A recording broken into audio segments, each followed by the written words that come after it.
es The Gamer. Daytona USA, 8 curiosidades divertidas. Quédate hasta el final para ver las curiosidades. Un juego genial y muy divertido, diseñado por Sega AM2 y un equipo liderado por el legendario Suzuki y publicado en 1993 para máquinas arcades. Uno de los juegos avanzados en uso de gráficos en 3D con texturas avanzadas, algo que aprovechaba el poder del Model 2. Su mecánica intuitiva y calidad visual sembraron una época en los arcades. Música a su ritmo en la que es ambientada en el juego fue compuesta por el talentoso Takenobu Mitsuyoshi. Crearon varias versiones, sin embargo, la versión original se lanzó en Model 2 en 1993. Tuvo varias adaptaciones, incorporó versiones para Dreamcast, Sega Saturn, más tarde para consolas modernas. Se modificaron ajustes gráficos, jugabilidad en cada conversión.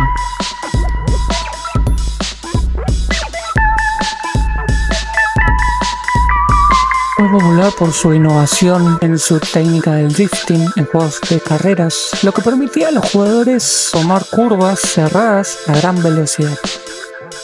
Esta característica influyó en muchos títulos de carreras que siguieron.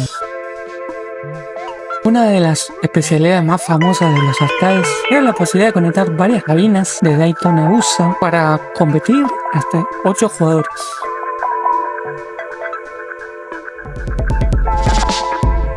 Y volverlo aún más divertido. Era todo un espectáculo en los centros de arcades.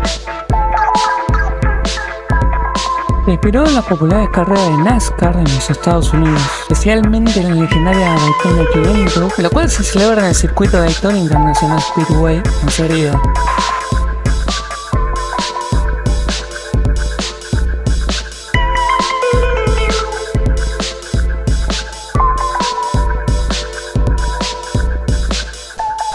Los creadores de juegos querían capturar esas carreras de muerte por su alta velocidad y cantidad de vehículos. Películas: Talladega Nights, The Ballads of Ricky Bobby 26, dirigida por Adam McKay. Persigue a Rocky Bobby, un talentoso pero arrogante piloto de NASCAR, que ha vivido siempre bajo la premisa de si no eres el primero, eres el que te jodes. Creado con esta mentalidad competitiva por su padre ausente, Ricky asciende rápidamente en el mundo de NASCAR.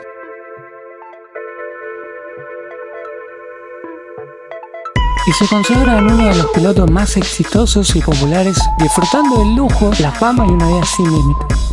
Reparto: Will Ferrell, John Reilly, Sacha Baron Cohen, Larry Coyle, Michael Clarke Duncan, Leslie Tripp, Jane Lynch, Amy Adams. Day of Thunder 1990, dirigida por Tony Scott. Muestra la historia de Colin Tripp, un joven y talentoso piloto que sueña con convertirse en una estrella en el mundo de las carreras de NASCAR. Pese a que tiene experiencia en carreras de monoplazas, es inexperto en la técnica y desafíos específicos de NASCAR. Su talento natural es revelado por Tim Dalton, quien lo convence de competir en el circuito de NASCAR, con el resguardo de su equipo. Reparto: Tom Cruise, Nicole Kidman, Robert Duvall, Randy Quaid, Cary Elwes, John Reilly, Chris Ellis. Gamer juega un tiempo atrás.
un clic en la imagen de arriba para seguir viendo.